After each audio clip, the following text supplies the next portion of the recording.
जी अस्सलाम वालेकुम वरहमतुल्लाहि वबरकातुहू। नाज़रीन, ये देखिए, ये कोई तारीख़ी मकान नहीं है, ना कोई महल है। मैं अभी आपको बताता हूँ ये क्या है। ये देखें, ये दरवाज़े देखें, ये देखें, ये खूबसूरत एक पुरानी बिल्डिंग है। और ये महल नहीं है कोई, ये जर्मनी में एक कब्रिस्तान है। ये इंसान की वो आखिरी आरामगाह है जिसमें आने से पहले इंसान बहुत बरकरार होता है। ये एक ताबूत पड़ा हुआ है, इसमें मुर्दा होगा और आखिर इंसान की मंजिल तो ये है, मगर इंसान ऐसे फड़फड़ाता है कि जैसे दुनिया जहान उसने ख़रीद लेना है, उसने आपके कदमों में, अपने कदमों में डाल लेना है। मगर क्यों नहीं इंसान इस बात को क्यों भूल जाता है कि इंसान खाली हाथ आता है, खाली हाथ जाता है। और उसको इस हद तक लालच नहीं होना चाहिए कि वो अपनी ज़िंदगी अपने दाव पे लगा दे। और ये इस कब्रिस्तान का मेन गेट है। और इन दीवारों में जो खाने नज़र आ रहे हैं, इसमें कुछ लोग, उनका अकीदा होता है कि उनके जो प्यारे हैं उनको जला दिया जाए और उनकी राख बना के फिर उनके नाम लिख दिए जाते हैं। और उनका एक किस्म का वो यादगार बना देते हैं। राख इन जो ब्लैक से वो आपको खाने नज़र आ रहे हैं, इनके अंदर उन मुर्दों की राख रख दी जाती है। ये कुछ यहाँ पे तारीख़ी कब्रें भी हैं डार्मस्टट के कब्रिस्तान में।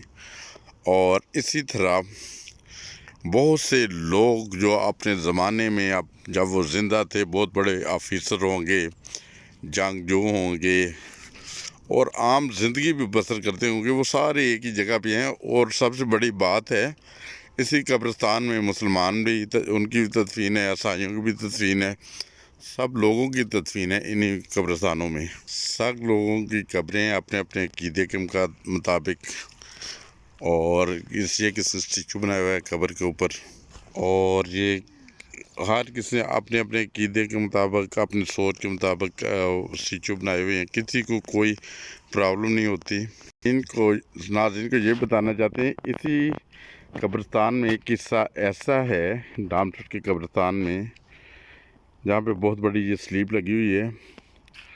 और ये जो जंगी कैदी जंग में शहीद होने वाले इनके थे, जो जंग में हलाक हुए थे, उन सब के ये कत्बे लगे हुए हैं। और ये भी एक बहुत बड़ा हिस्सा है इसी कब्रिस्तान का, जो जर्मनी के शहर डार्मस्टट में ये कब्रिस्तान है, जैसा कि हम आपको दिखा रहे हैं। और इन्हीं कब्रिस्तानों में कहीं छोटी स्लीपें लगी हैं, कहीं बड़ी हैं, कहीं वैसे मुजस्मे से बने हैं। और इन सब की वजह से किसी की कोई दिल आज़ारी नहीं होती। सब लोग आते हैं, अपने वो जो चाहने वाले जो फोत हो गए उनकी कब्रों पे आते हैं, दुआ करते हैं, चले जाते हैं। ये जिस तरफ ही दूर दूर जाएं, सारी कब्रें फैली हुई हैं। कोई चंद साल पुरानी हैं, कोई किसी को 30 साल हो गए, किसी को 50 साल, किसी को 100 साल। ये दूर जो आपको नज़र आ रही है, इसके पीछे बहुत बड़ा कब्रिस्तान है। ये जगह इस सारे कब्रिस्तान का इलाका है। मैं अभी आपको मेन गेट की तरफ लेके चलता हूँ। ये देखें, वो मेन गेट काफ़ी दूर से शुरू हुआ है और इसी तरह काफ़ी आगे निकल जाते हैं। ये कब्रिस्तान बहुत बड़ा कब्रिस्तान। ये जगह जगह पर पानी के नल लगे हुए हैं कि जिन्होंने अपने प्यारों की कब्रों पे आते हैं तो पौधे लगाए होते हैं, उनको पानी देने के लिए हर थोड़े थोड़े फासले पे इस तरह का पानी का सिस्टम है। और याद रखें, इन लोटों को जंजीरें नहीं बांधी हुई। जैसे पाकिस्तान में अक्सर टॉयलेट में भी लोटे होते हैं, उनको भी जंजीरें बांधी होती हैं, मगर इधर इनको कोई ख़तरा नहीं है। इन कब्रों को देख सकते हैं, किसी के ऊपर स्लीप है, किसी के ऊपर कुछ भी नहीं।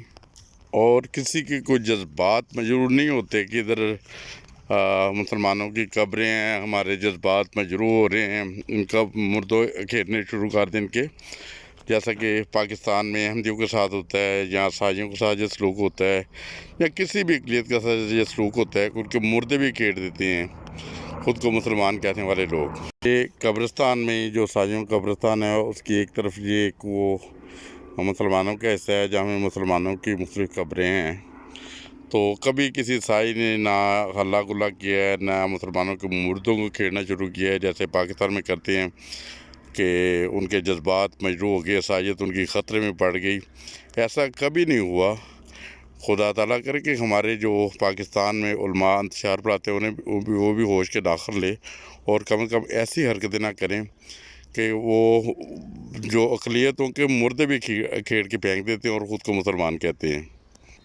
یہ ساری قبریں دیکھ کے مجھے نبی کریم صلی اللہ علیہ وسلم کا وہ واقعہ یاد آ گیا جہاں تمام مذاہب کے لوگوں کی اکٹھی قبریں ہیں، ساتھ ساتھ ہی ہیں کہ حضور صلی اللہ علیہ وآلہ وسلم ایک دن اپنے صحابہ کے ساتھ جا رہے تھے کہ راستے میں سے کسی کا جنازہ گزرا تو حضرت اقدس محمد صلی اللہ علیہ وسلم اٹھ کر احتراماً کھڑے ہو گئے. تو ساتھ والے صحابی نے کہا یا رسول اللہ پتہ ہے آپ کو یہ کس کا جنازہ ہے؟ حضور نے فرمایا کس کا جنازہ ہے؟ تو وہ کہنے لگے یا رسول اللہ یہ تو ایک یہودی کا جنازہ ہے. تو رحمت اللہ عالمین حضرت اقدس محمد مصطفیٰ صلی اللہ علیہ وسلم نے فرمایا کیا یہودی انسان نہیں ہوتے؟ تو میری تمام ان دوستوں سے درخواست ہے جو پاکستان میں بستے ہیں یا کسی ملک میں بستے ہیں، ہم سب انسان ہیں اور جہاں تک جزا سزا کا معاملہ ہے وہ خدا تعالیٰ پہ چھوڑنا چاہیے. کس کا کیا عقیدہ ہے، کسی کو کس کو مانتا ہے یا نہیں مانتا، یہ خدا اور بندے کا تعلق ہے. دیکھیں جب کوئی بھی وفات پا جائے، چاہے وہ عیسائی ہو، سکھ ہو، مسلمان ہو، غیر مسلم ہو، چاہے کسی فرقے سے تعلق رکھتا ہو، کسی عقیدے سے تعلق رکھتا ہو، ہمیں مردوں کا احترام کرنا چاہیے. جو وفات پا جائے اس کا احترام کرنا چاہیے اور اس کے سارے معاملات خدا کی ذات پہ چھوڑنے چاہیے، نہ کہ خود فیصلہ کرنا چاہیے کہ یہ کافر ہے، یہ بے دین ہے، اس کا فلاں دین تھا. دیکھیں جزا سزا صرف اللہ تعالیٰ کے ہاتھ میں ہے اور ہمیں سب کچھ اللہ تعالیٰ پہ چھوڑنا چاہیے. دعا کریں ان سارے جو بیچارے فوت شدہ ہیں، اللہ تعالیٰ ان کی مغفرت فرمائے، ان کے درجات بلند کرے، ان کو جنت الفردوس میں اعلیٰ مقام عطا فرمائے. اور خاکسار بھی جب کبھی فوت ہو میرے لیے بھی دعا کریں کہ اللہ تعالیٰ میری مغفرت فرمائے، میرے بھی سارے گناہ فرمائے اور مجھے بھی جنت کا حقدار بنائے. انسان سے زندگی میں بہت ساری غلطیاں بھی ہوتی ہیں، انسان غلطی کا پتلا ہے. میری مغفرت کے لیے بھی دعا کریں، ابھی سے دعا کریں. جب بھی میری وفات ہو اللہ تعالیٰ میری مغفرت فرمائے، میرے تمام دوستوں کی بھی، تمام بھائیوں کی، اللہ تعالیٰ سب کو صحت و سلامتی والی زندگی دے. آخر مغفرت کی دعا تو سب کے لیے مانگنی چاہیے، تو وہی ہمارا حق ہے. السلام علیکم ورحمۃ اللہ وبرکاتہ.